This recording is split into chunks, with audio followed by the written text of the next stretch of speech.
A triple tragedy. 3 young people are found dead 2 nights after they were reported missing. Police in South Wales found a crashed car in Cardiff just after midnight after 5 people went on a night out in Newport. The 2 who survived are being treated in hospital. Also this lunchtime, Rishi Sunak's small boat solution. His supporters say he's getting a grip on illegal migration. His critics say the Prime Minister's plans are unworkable. Will Charles Bronson be released after nearly 50 years behind bars? One of the country's most violent criminals is today fighting for his freedom. Absolutely outrageous. The Labour leader's reaction to reports Boris Johnson has put his father Stanley Johnson up for a knighthood. And moving mountains, why the Toblerone design is changing.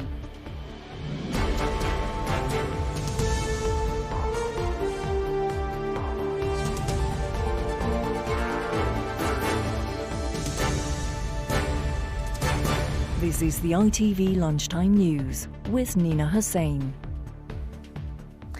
Good afternoon. A missing persons inquiry has ended in heartbreak for 3 families after 3 young people were found dead overnight following a car crash. 5 people were reported missing after a night out in Newport on Friday, but the crashed car they were travelling in was only found just after midnight last night. Police haven't yet named the victims. The 2 survivors are being treated in hospital for serious injuries. Gwent Police, one of the forces dealing with the case, says it has referred itself to the police watchdog in line with normal procedures. With more, here's Ellie Pitt. After a weekend of wandering and worry, the friends and families of 5 men and women who were missing for nearly 48 hours have some answers today. Darcy Ross, Eve Smith and Sophie Russon were on a night out in Newport on Friday. The 3 women were joined by Shane Loughlin and Raphael Jean. Police have announced that 3 of the group have died, while 2 are in hospital with serious injuries, but officers have not confirmed who was found dead. On Friday, Darcy, Eve and Sophie visited the Muffler Bar in Newport. When they didn't come home on Saturday, family members reported them missing and appealed for information on social media. This morning, the car the group was travelling in was found off the A48 in St Mellons, Cardiff. The VW Tiguan is believed to have been involved in a crash and come off the dual carriageway. 3 people have died and 2 are seriously injured. Fire crews and police officers have been working at the scene this morning, while the Gwent force, which was in charge of the missing persons inquiry, has referred the case to the police watchdog. For the families of the 5, the search for their loved ones might be over, but the investigation into what happened has only just begun. Ellie Pitt, ITV News. We can go live now to our Wales reporter Rhys Williams, who is in Cardiff, where the crash happened. Rhys, a terrible tragedy in the city. Yes, a really awful tragedy, Nina. As we saw in Ellie's report there, people have been coming here, friends and family, to lay flowers at the scene in tribute to those who died. Within the last hour, the police have removed the vehicle from behind the fencing that's there, which is where the accident happened, just off the A48 roundabout in St Mellons in Cardiff. What we do know is that these 5 young people were on a night out in Cardiff on Friday night before they travelled in that car towards Porthcawl, before then travelling back towards Newport through Cardiff. The last time anyone heard from them was in the early hours of Saturday morning, and family and friends were getting increasingly worried about their whereabouts over the weekend, and they were only discovered nearly 48 hours later in that crashed car just after midnight last night, where, as you say, 3 were confirmed dead while 2 remain in a critical condition in hospital. Gwent Police have referred themselves to the Independent Office for Police Conduct, which they say is in line with normal procedure. Police have said nothing since the car was found, but we are expecting another update later this afternoon. But here in St Mellons, obviously, Nina, a real sense of shock at this awful tragedy. Rhys Williams, thank you. After trying to solve the problem of the Northern Ireland Protocol, this week the Prime Minister's focus will be on migration. Rishi Sunak will meet the French President on Friday to discuss solutions to try to stop people travelling to the UK on small boats. The plan is to deter people coming here illegally by saying they'll be banned from the country for life. But critics say the plan is unworkable. Our political correspondent Romilly Weeks has the details. A freezing morning in Dover, but despite the chill, more migrants cross these seas overnight. A flow of people that the government has pledged to stop. This week it will be setting out legislation intended to make it impossible for those who reach these shores to stay. The principle is, if you come here illegally via those routes, then you shouldn't be able to stay. Because let's not forget that many people that are on these boats have travelled through a variety of safe countries to get here. And we've got to ensure that we've got enough support for our people that are here in the UK. The expected illegal migration bill is likely to involve all those who arrive by illegal routes being detained and deported, either to Rwanda, what the government deems to be a safe third country, or to their country of origin, with those deported unable to claim asylum or ever settle in the UK. Refugee charities and others have deep concerns. It's slamming our door in the face of people who have fled beatings in Afghanistan, bullets and bombs in Syria, people who are refugees. We know, our own analysis shows that 2/3 of those that came across the Channel last year will be allowed to stay as refugees. But what this government is now doing is saying we want to treat you as though you're a criminal. Last year, more than 45,000 migrants arrived in the UK across the Channel. Rishi Sunak has declared he intends to stop all small boat crossings. Labour say this bill isn't the way to do it. This isn't a workable plan, and that's the problem. We had a plan last year which was put up in lights. It's going to be the election winner. These bits of legislation always seem to come when we've got a local election coming up. It was going to break the gangs. It didn't.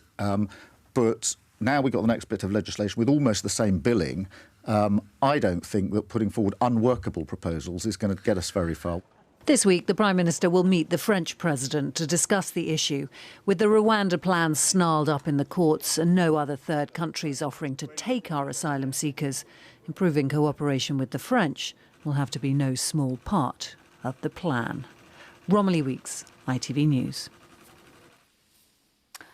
One of Britain's most notorious and longest-serving prisoners has today urged a parole hearing to free him from jail. Charles Bronson has spent nearly 50 years behind bars. He was jailed for armed robbery in 1974, and his original 7-year sentence has been extended many times because of his violent attacks on prison staff and fellow inmates. Sejal Karia is at the Royal Courts of Justice for us this lunchtime. What's been said at the hearing so far, Sejal?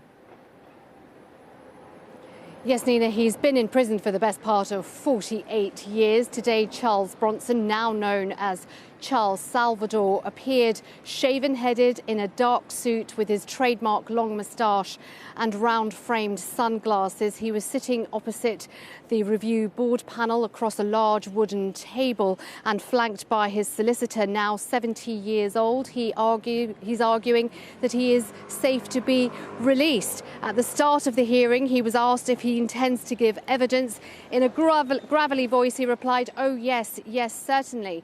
This week, he also appeared in a TV documentary setting out the reasons why he believes he should be freed. I've got a horrible, nasty, vicious, violent past. I've never killed anyone. I've never harmed a woman. Never harmed a child. I'm focused. I'm settled. I can actually smell and taste freedom. Today, when the parole board review said that they hadn't seen the documentary, he said, "I find that hard to believe." Within minutes of the hearing starting, he'd spilt his carton of juice. Standing up, he told the panel, don't worry, he hadn't wet himself, although he used stronger language than that. He was also rocking back and forth on his chair, seemingly getting impatient, and also sighing repeatedly, at one point saying, "Crack on, I'm getting bored, mate." And when the panel heard he tried to place a bet with someone outside of the prison about football, he said, "We all love a bet, Gov, come on." We also heard that he spends 23 hours in prison, mostly doing his artwork, and he loves the radio. This morning we heard from his prison offender manager, who said he wouldn't cope well with being released. Now, the hearing is taking place over 3 days this week, but the decision will be announced at a later date. Sejal Karia, thank you. The Labour leader Sir Keir Starmer today responded to reports that Boris Johnson has put his father Stanley forward for a knighthood as absolutely outrageous. According to The Times, Stanley Johnson is among up to 100 names put forward for honours by his son. Our political correspondent Harry Horton is in Westminster. Harry, why does Boris Johnson get to nominate people for honours, first of all?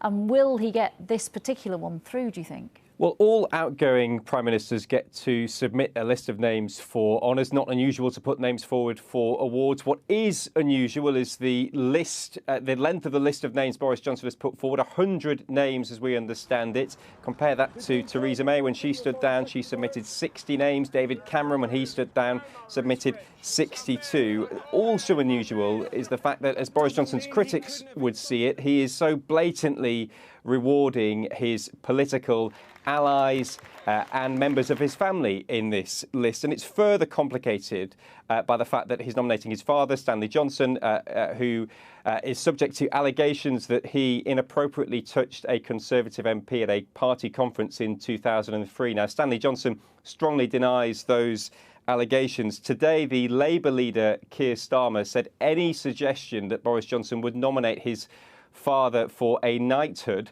was outrageous.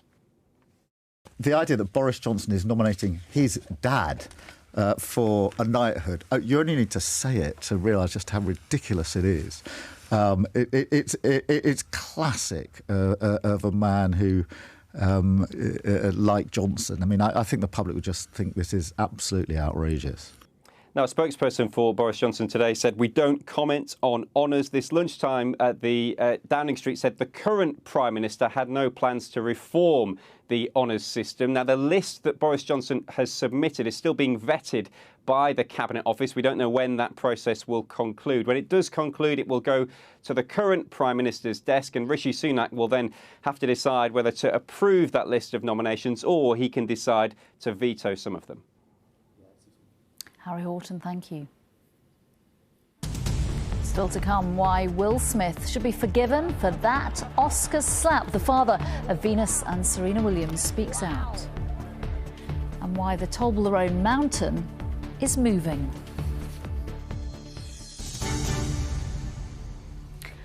First, an exclusive report which for the first time links health supplements sold in shops like Boots and Holland & Barrett to deforestation in Brazil. Bovine collagen powder is all the rage among influencers. One brand, Vital Proteins, is promoted by the likes of Jennifer Aniston, Georgia Toffolo and Mark Wright, who claim it helps your skin, hair and joints. Our investigation with The Guardian and the Bureau of Investigative Journalism has found the supply chain used to source the cows which produce the collagen is linked to the destruction of environmentally precious tropical forests. Our science correspondent, Martin Stew, joins me now. Martin, take us through exactly what you found. Well, the first thing to say, this is one of the products we're talking about. It's a bovine collagen. It comes in a white powder form, all the rage amongst well-being at the moment. And according to A-listers, including Jennifer Aniston, you get a scoop of this white powder, put it in your coffee, in your cooking, and it's great for all those things you mentioned, your muscle, your hair and your nails. Let's take a listen. When big feelings arise, movement is vital. When the pressure now, the collagen itself actually comes from a sticky white substance you scrape off the underside of the hides of cows. That's then turned into the powder. And what this investigation we carried out alongside The Guardian and the Bureau of Investigative Journalism found is these links between the supply chain of those cattle and deforestation in Brazil. And because The collagen itself is what's known as a byproduct. There's less traceability going back to exactly where the cows were reared. And Indigenous people told us that their land, the forest, is being encroached on. And of course, any deforestation is terrible, not just for 100,000 species, but for climate change too. What's the reaction been to the investigation? Well, first thing to say is it's very unlikely any of the celebrities would have known of the link we found in our investigation before doing any of the promotion. In fact, one influencer, who's a former Miss UK, we took the evidence to her and she said she was absolutely horrified. I was completely shocked to learn about this as someone who does take care of themselves, but not wanting also the planet to be a consequence to that. I think it should be more clear on packaging and products like we have on animal cruelty-free products for makeup. And now we approached Mark Wright, Georgia Toffolo and Michelle Keegan. They all declined to comment. As for Jennifer Aniston, who's actually the chief creative officer of Vital Protein, she referred us to a statement from Nestle, who is the parent company. They said allegations raised are not in line with its commitment to responsible sourcing and that it has contacted its supplier to investigate the matter. It added it's taking steps to ensure its products are deforestation-free by 2025. Worth pointing out, probably a lot of other collagen companies use similar supply chains.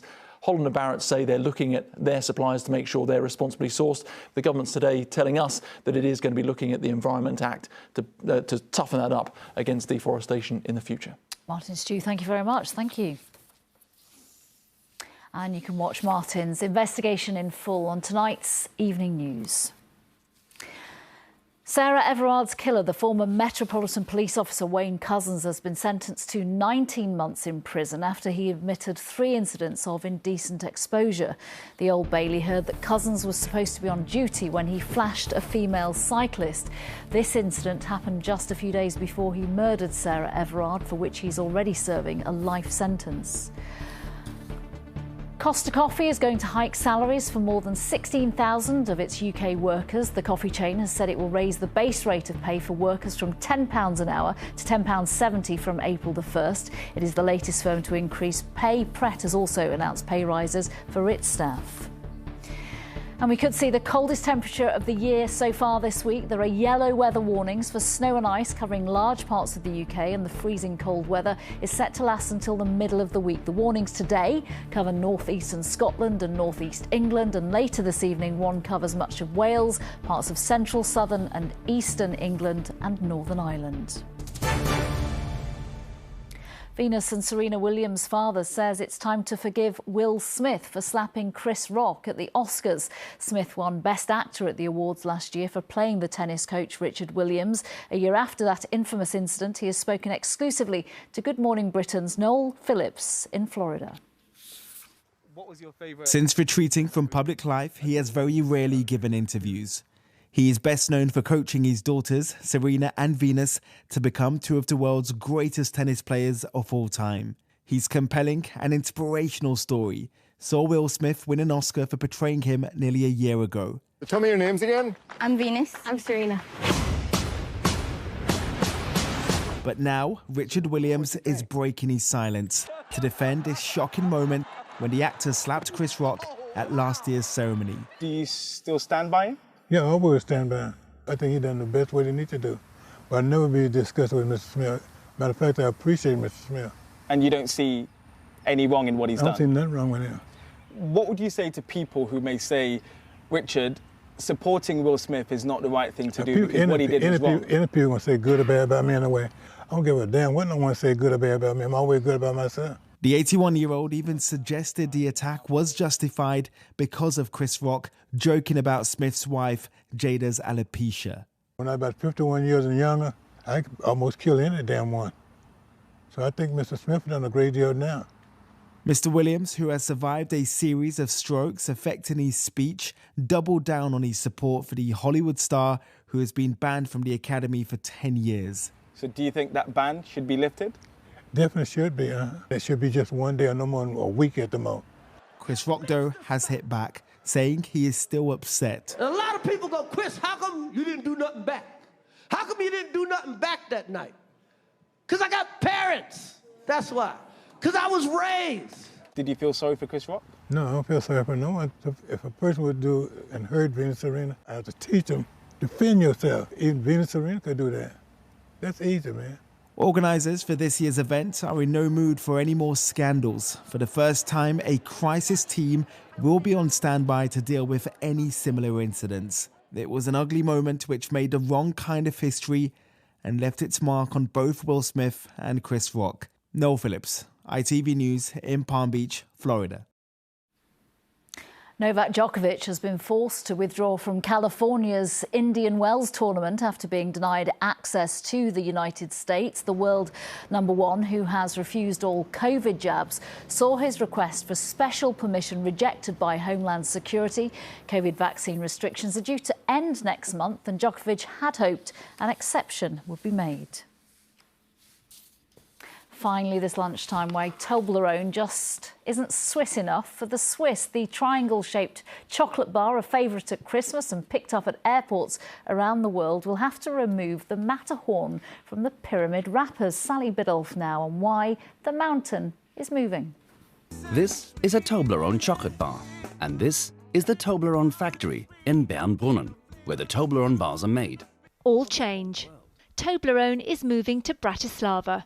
Some of the chocolate bar will now be made in Slovakia, which means it no longer qualifies as Swiss enough to have the Matterhorn peak on the packaging. Under the Swissness Act, yes, really, any milk-based product has to 100% come from Switzerland to be Swiss, and the rules are strict. So gone is the distinctive peak, so too the little bear hidden inside, a symbol of the Swiss capital Bern. It'll be replaced with a generic, more modern mountain logo and new lettering, which is being kept under wraps.